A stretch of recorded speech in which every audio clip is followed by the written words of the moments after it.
Well, good day, ladies and gentlemen. We are here again. I hope you had a good Easter break. I'm sure you appreciated your Friday off, as if that made any difference at all.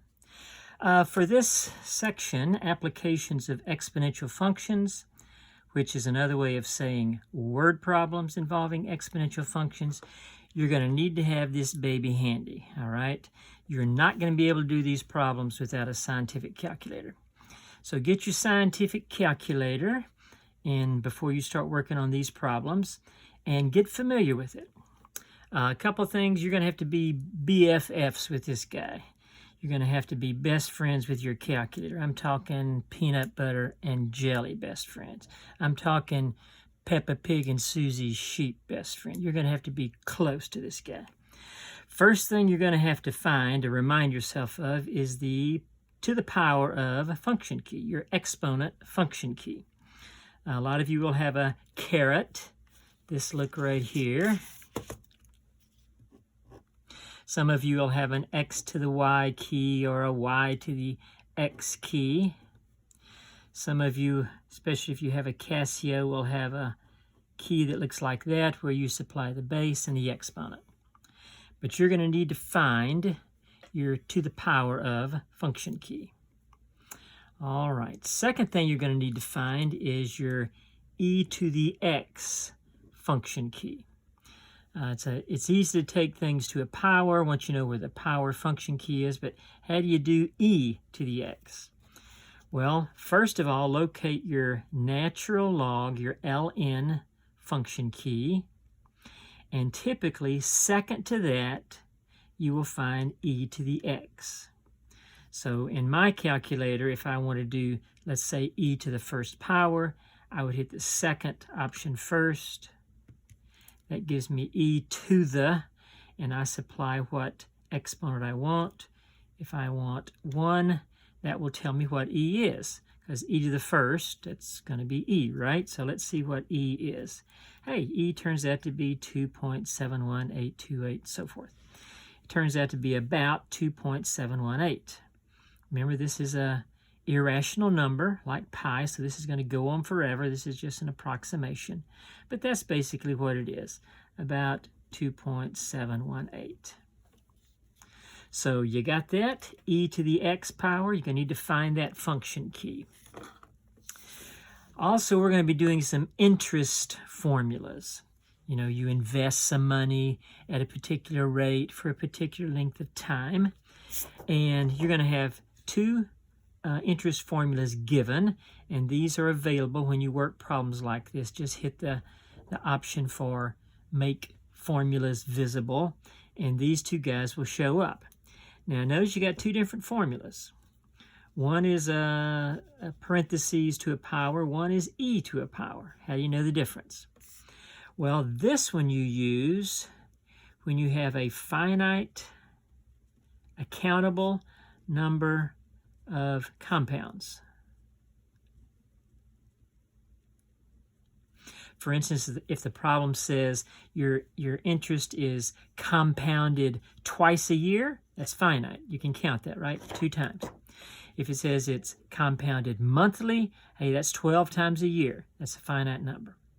So anytime you can tell how many times, you're going to use this formula right here. If you happen to have an infinite number of compounds,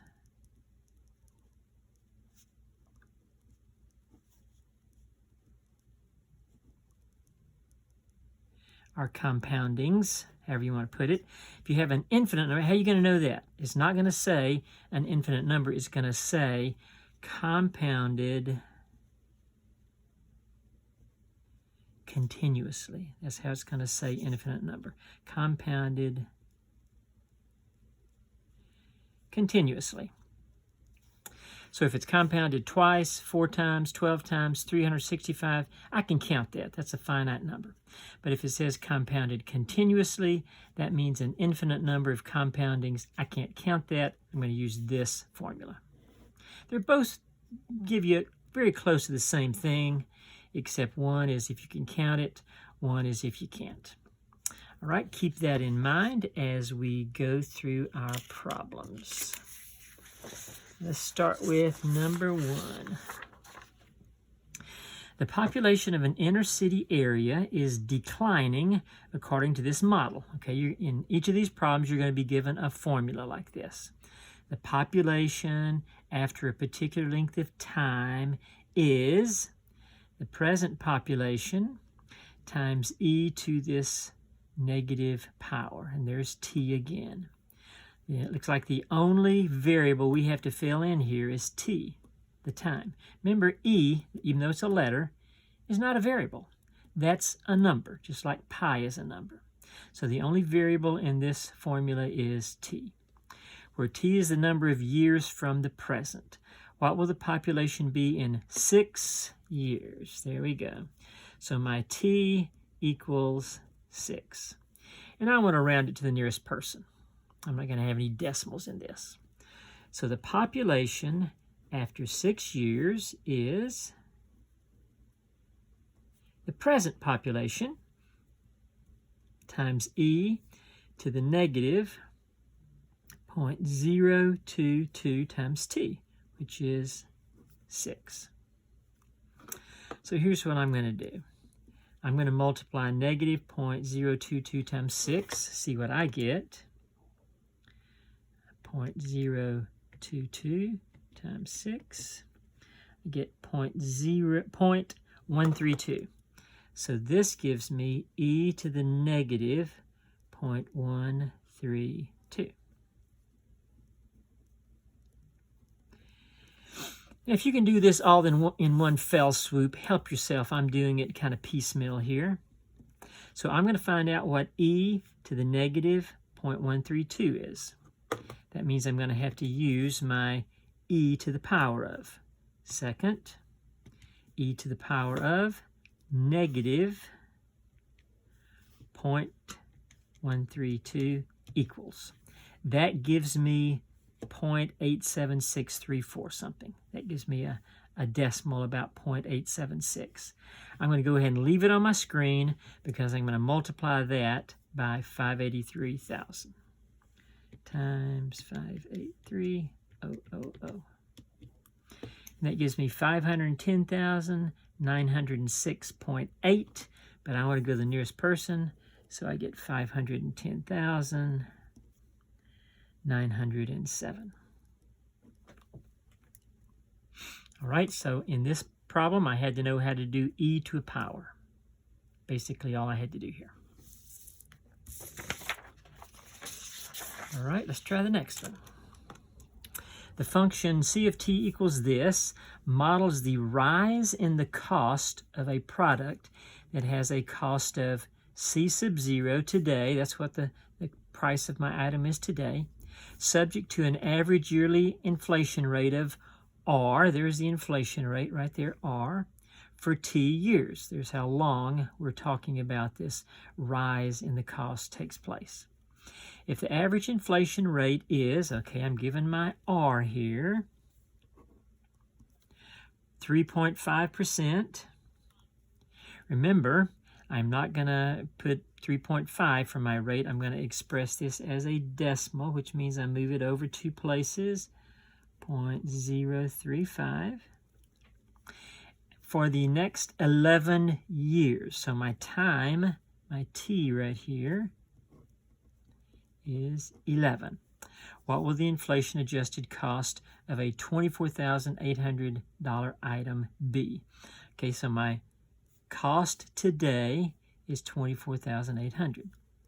So C sub 0, 24,800. So I know what the cost today is. I know what 1 is. That's a favorite number. R, I've got that. That's 0.035. And I know T. That's 11. So here we go. The cost after 11 years, that's C sub t, equals my original cost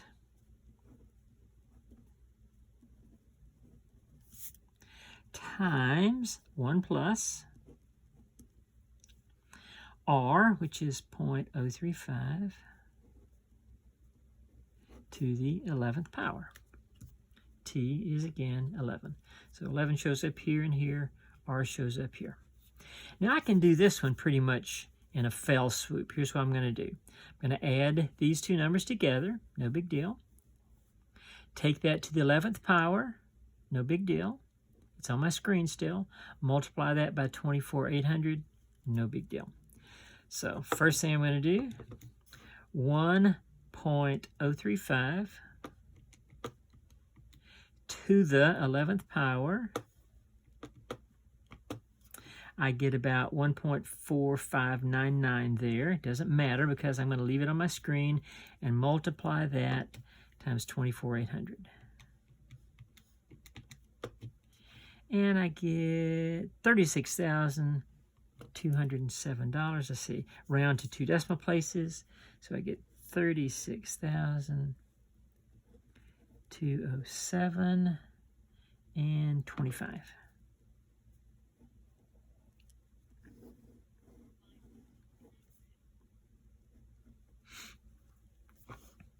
So add my 1 to my decimal, take it to the 11th power, multiply by 24,800. All right, number 3. Very similar, the value of a machine, V, at the end of T years is given by this, where C is the original cost and R is the rate of depreciation. Now in our last problem, the cost is going up for this item because I have inflation.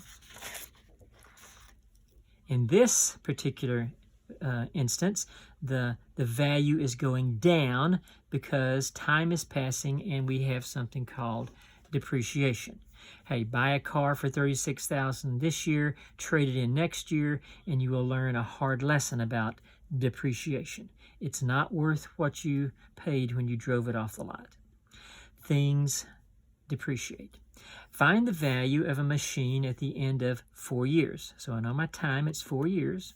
If the original cost, there it is, $940, and R, the rate of depreciation, is 0.3, round to the nearest cent. So I don't have to worry about a decimal change to a percentage change to a decimal. The rate is already at a decimal. It's 0.3. The time is 4 years. The original cost, that's C, is $940. Let's see, I know C, I know R, I know T, I'm ready to go. So the value of this particular item is the, 940, the original cost, 1 minus 0.3 to the T power, that's to the 4th power.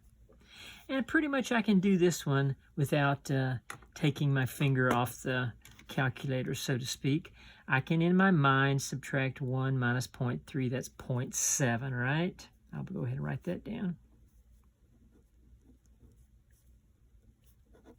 So I'm going to go 0.7 to the 4th power. 0.7 to the 4th is, I get about 0.24. I'm going to multiply that by 940 and see what my machine is worth after 4 years. My goodness, it's only worth, to the nearest cent, $225.69.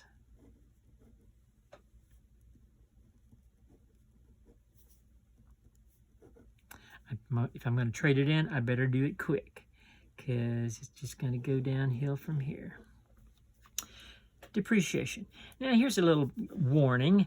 If you're doing a depreciation problem and you get something larger than the original, you know you messed up somewhere. If you get a inflation problem and get something smaller than the original, you know you messed up somewhere. So just use your common sense there. All right. The revenue function, it says, is given by this. The revenue of a particular number of units equals X, the number of units, times P of X, where P of X is the price per unit. That makes sense. The amount of money I get out of something depends on the number of items I sell, right? I sell 500 widgets.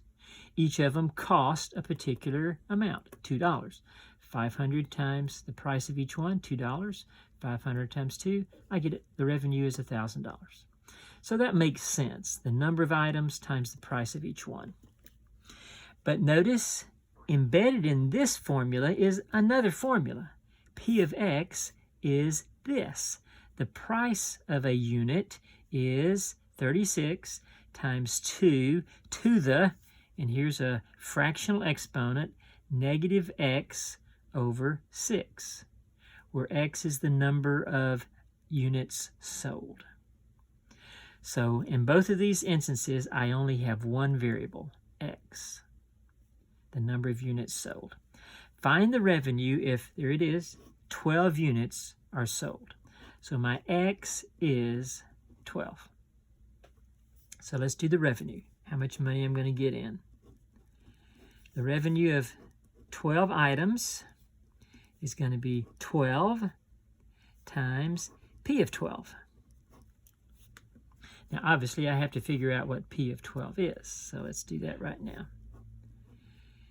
P of 12 is going to be 36, and put this in parentheses, 36 times 2 to the negative x over 6. Remember, x is 12, negative 12 over 6.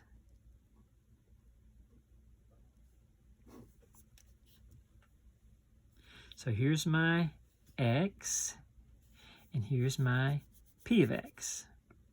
P of 12 is 36 times 2, negative 12 over 6. All right. You know this. I work in the most ingrown parentheses. I'm going to work in here before I multiply anything by 12. I'm going to find out, I'm going to do my powers before I do any multiplication. So I got to figure out what this power is. That's easy.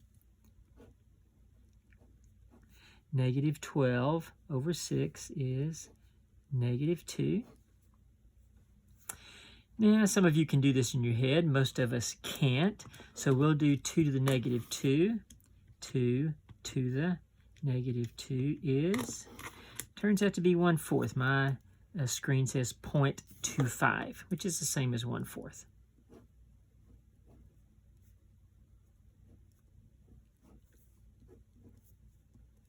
So 36 times 1/4, 1/4 of 36 is 9. 9 times 12, 10 minus 18, carry 1, 108. So find the revenue if 12 units were sold, round to 2 decimal places. I don't need a round, it's 108. All right, again, only one variable here, but I had to put it in 2 different places. All right, a 2-part question.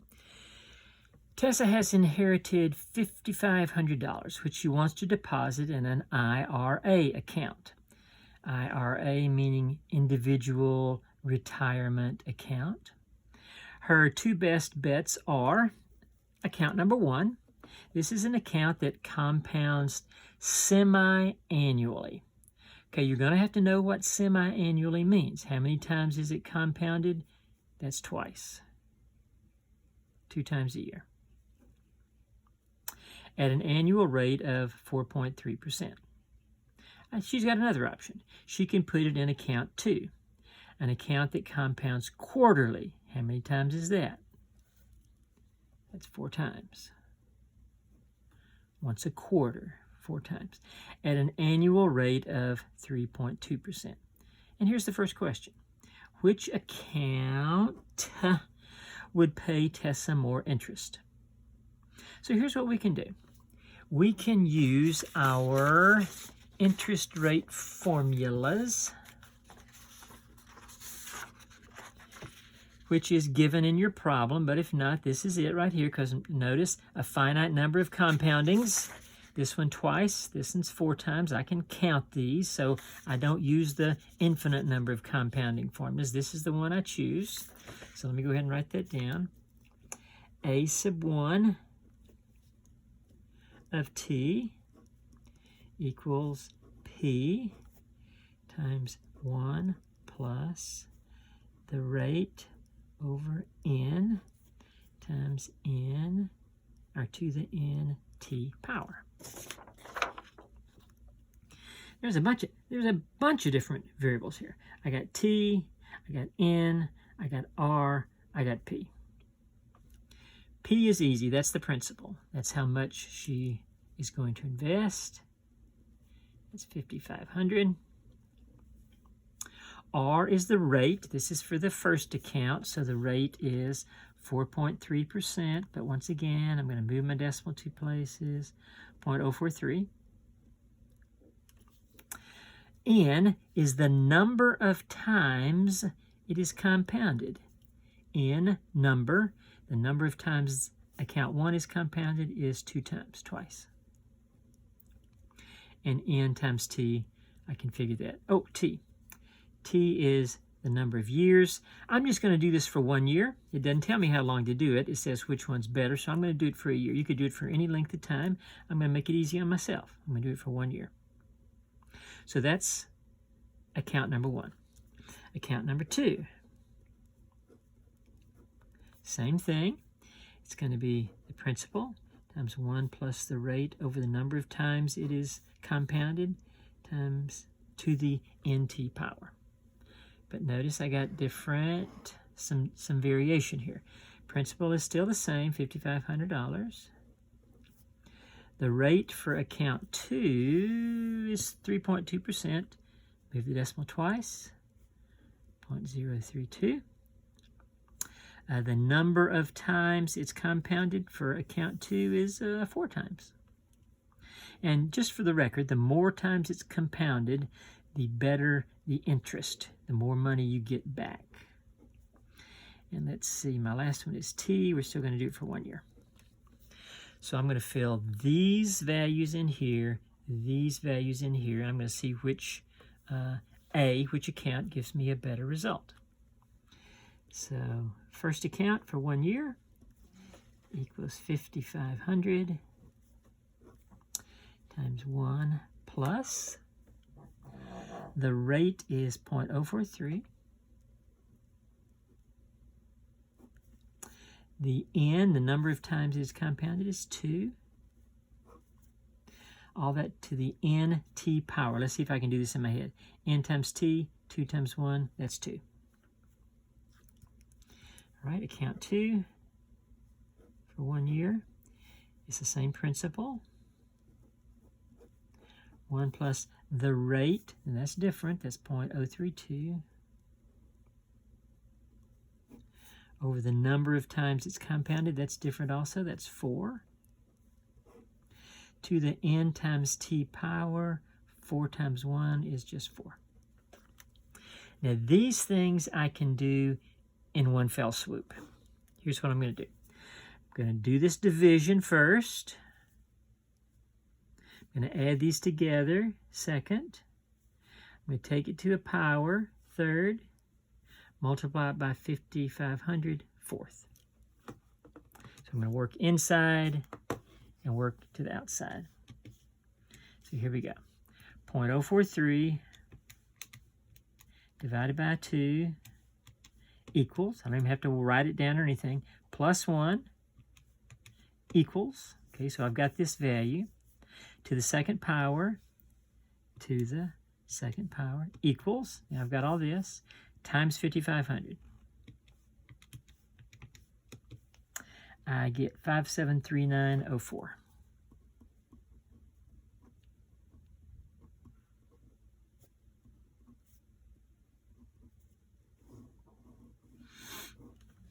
All right, let's do this one. Same way. First, add them up second, to the power, third, and fourth. The reason we're adding before we're doing an exponent is because it's in parentheses, right? All right, so here we go. 0.032 divided by 4, whatever that is, plus 1, to the fourth power, whatever I get there, times 5,500. And I get 5678. Something familiar about that number. 0.12.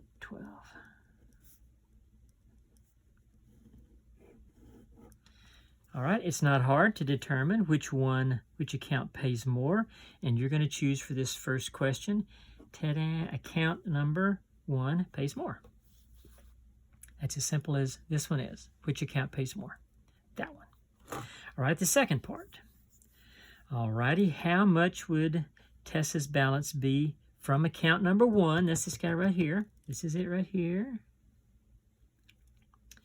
After, here's the time, 2.8 years. So everything stays the same with account number 1 except the time. The principal is still 5,500. The rate is still 0.043, just like originally. The number of times it's compounded is twice. Number is twice. But the time this time is different. It's 2.8 years. So I got to fill all these variables into this account number 1 formula. So for account number 1, after T, 2.8 years, I'm going to get the principal, which is 5,500, times 1 plus R over N, 0.043. N is still 2. All to the N times T power. But check this out. N times T is no longer just multiplying by 1. So 2 times 2.8, that's 5.6 to the 5.6th power. N times T, 2.8, 5.6. So again, divide, add, take to a power, and multiply. Let's see what we get. 0.043 divided by 2 equals plus 1 equals to the 5.6th power equals times 5,500 equals 6, and it says round to 2 decimal places, 6195.80.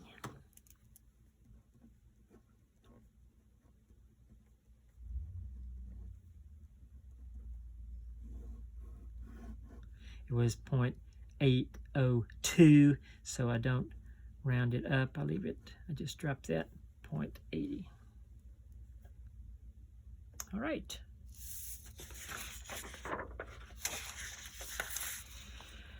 Another one, another inheritance and investment.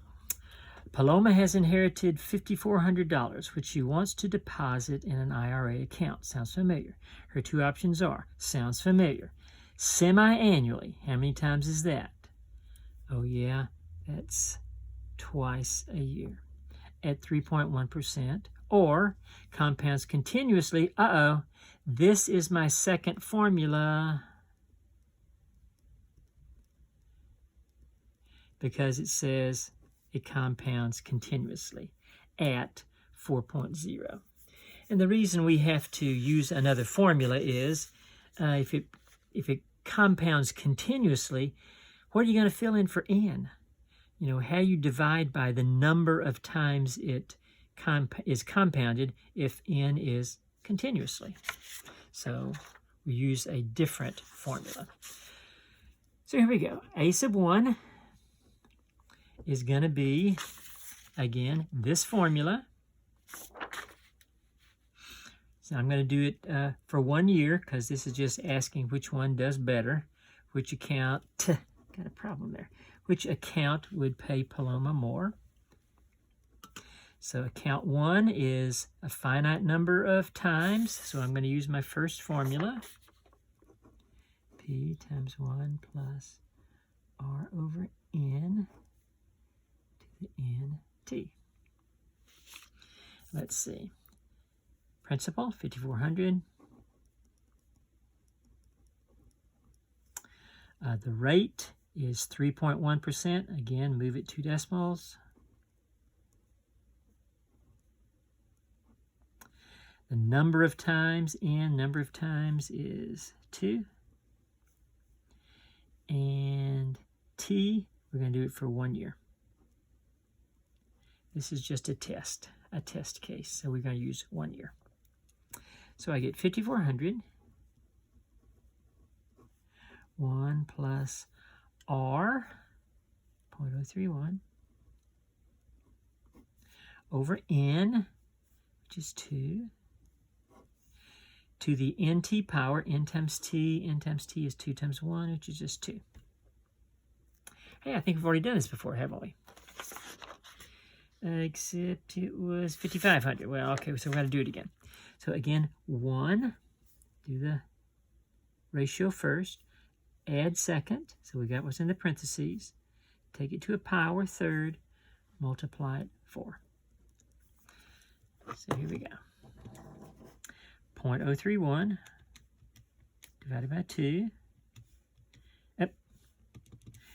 0.031 divided by 2 equals, plus 1 equals, to the second power equals, and I got 1.03 something there, times 5,400 equals. So 5568. 5568. This is just an estimate because I'm just seeing which one of these accounts does better for Paloma. All right, let's try account number 2. Remember, this guy is compounded continuously.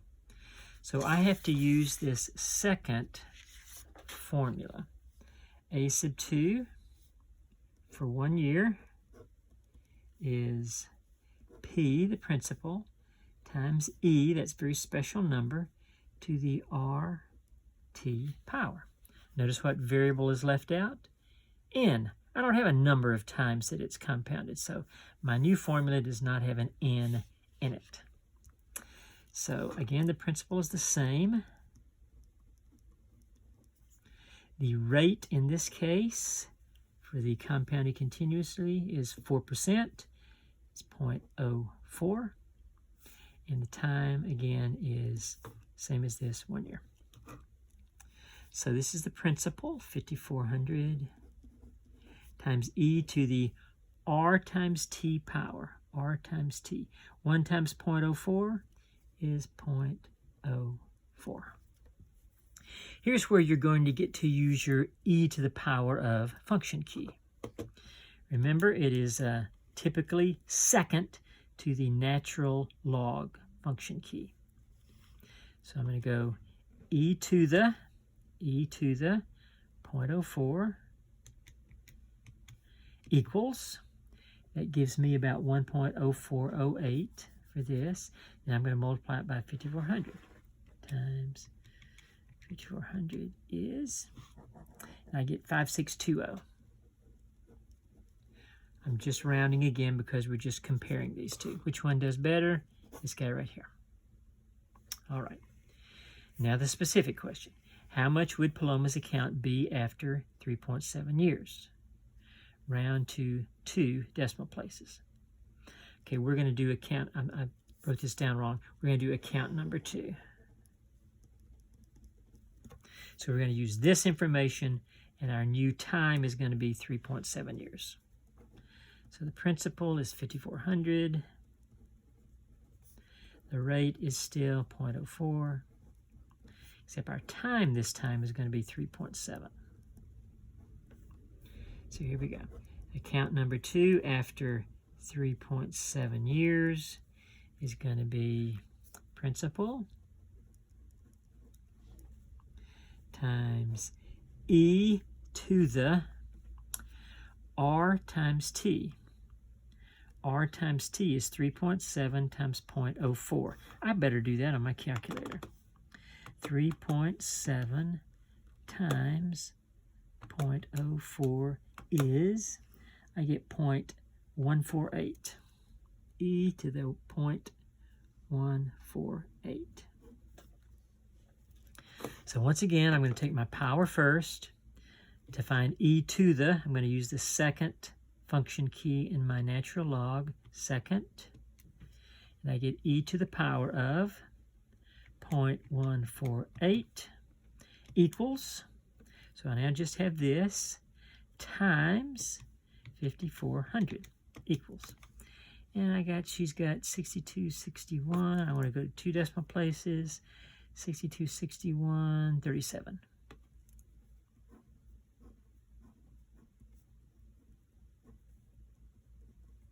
Good job, Paloma. All right. Again, this is the formula you use when you have a finite, i.e. countable number of compoundings. This is the formula you use when it is compounded continuously.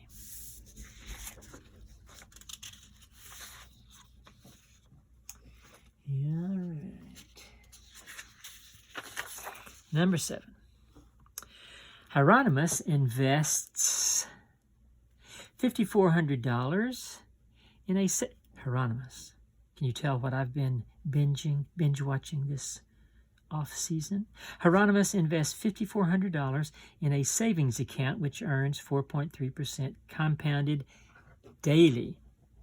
What will the value of his investment be after 6 years? Round to the nearest cent. All right, daily, I can count that. That's a bunch of times it's compounded, but it's still a finite number.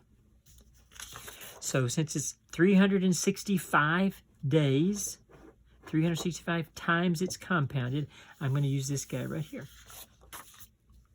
And I want to know what his investment is like after 6 years. So A, after a certain length of time, is the principal, times 1 plus the rate over the number of times it's compounded, times N times T. So I got N, T, R, P. I got four different variables. Here we go. Principal, $5,400. Somebody must have died and given a lot of people $5,400 because this keeps showing up. All right. R, the rate, is 4.3%. I'm going to change that to 0.043. The number of times it is compounded is told to me right here, daily. 365 times it's compounded. And the length of time is 6 years. So I have all my values for my variables. Here we go. The value of this account after 6 years is going to be the principal times 1 plus the rate over the number of times it's compounded, all to the number of times the number of years, N times T. That's 6 times 365. Better have your calculator handy. So here's what I'm going to do first. I'm going to find out what this is. Then I can do my one fell swoop approach. So 365 times 6 is, I get 2190.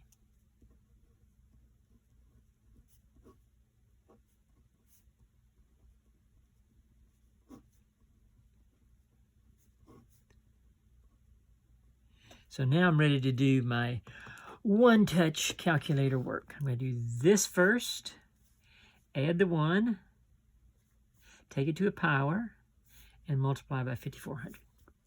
So here we go. 0.043 divided 65. Divide 365. Equals, tiny little number, plus 1 equals to the 21/90th power, probably the first time you've done that, equals times 5,400 equals. And I get 698932.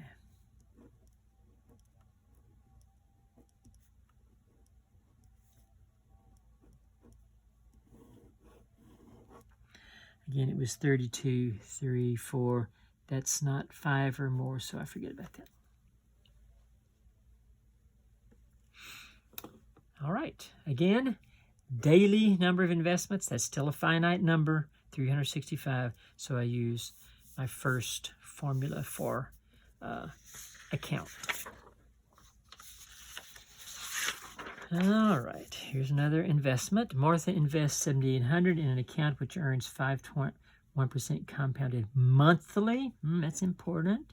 What will the value of her investment be after 5 years? Round to the nearest cent. So everything's the same. Principal is $7,800. The rate is 0.051. This looks very familiar. This is the only thing that's different. Compounded monthly. The number of times it's compounded, 12 months in a year, is 12. And then the time is 5 years. So everything's the same as the last problem except the number of times. So here we go. The account value after 5 years is going to be the principal times 1 plus the rate over the number of times it's compounded to the nt power, n times t.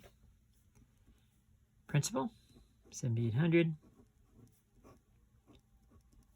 R over n, that's 0.051. Number of times it's compounded is 12. N times t, 5 times 12. I can do that in my head. That's 60. So since I already have my exponent, I can do my one-stop shopping here. Divide, add to a power, multiply. Let's see what we get. 0.051 divided by 12 equals plus 1 equals to the 60th power equals times 7,800 equals. And I get 10,060 near cent and 0.163. Another way for saying the nearest cent is the nearest hundredth. So look to my third place. It's not big enough to influence this guy. So there's my answer.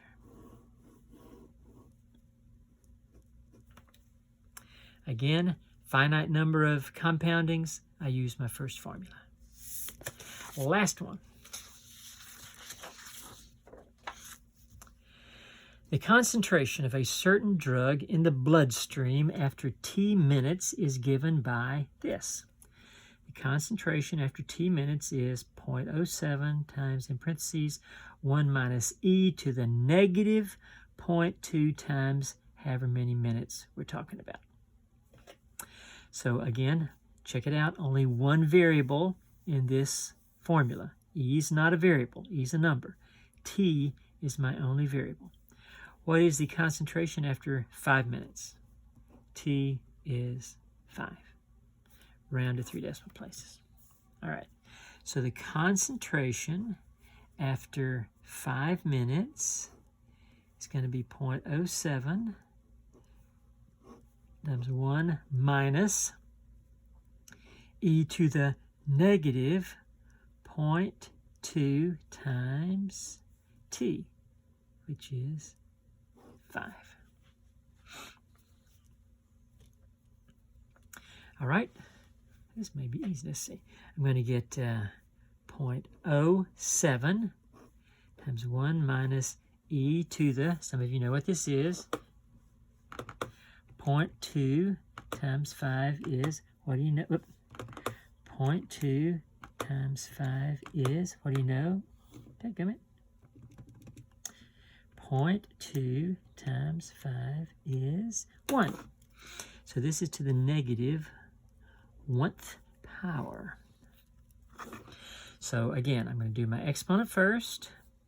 I'm going to subtract from 1, multiply by 0.07 thirdly. All right, e to the negative 1 power. I'm going to have to use my e to the power of, again, that's the second of the natural log function. E to the negative 1 power equals, let's try it again, e to the negative 1 power equals, I get 0.36789. So now here's my problem. I've got a long decimal, 10 decimal places once I do this. Am I going to have to write that down and subtract it from 1? I could. And if what I'm going to show you after this is any problem at all, do it. And I'm going to go ahead and write that down. It's 0.367879441.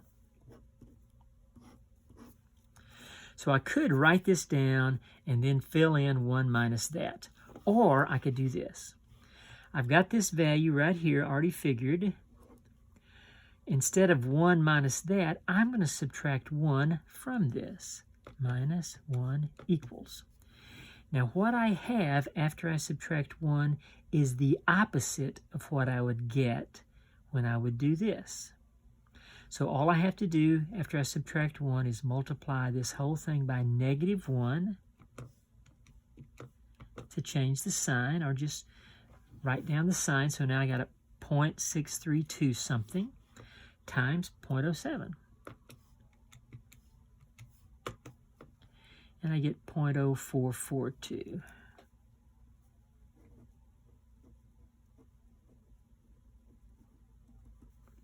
It says round to 3 decimal places, so I go 1, 2, 3. I go to the 4th decimal place. It's not 5 or bigger, so I can forget about all this. There's my answer. Now again, if what I did here by subtracting 1 and then taking the opposite is any kind of confusing, just forget about it. Go ahead and write down 0.378799441. Subtract it from 1. Whatever you get there, multiply by 0.07. Going to get the same answer.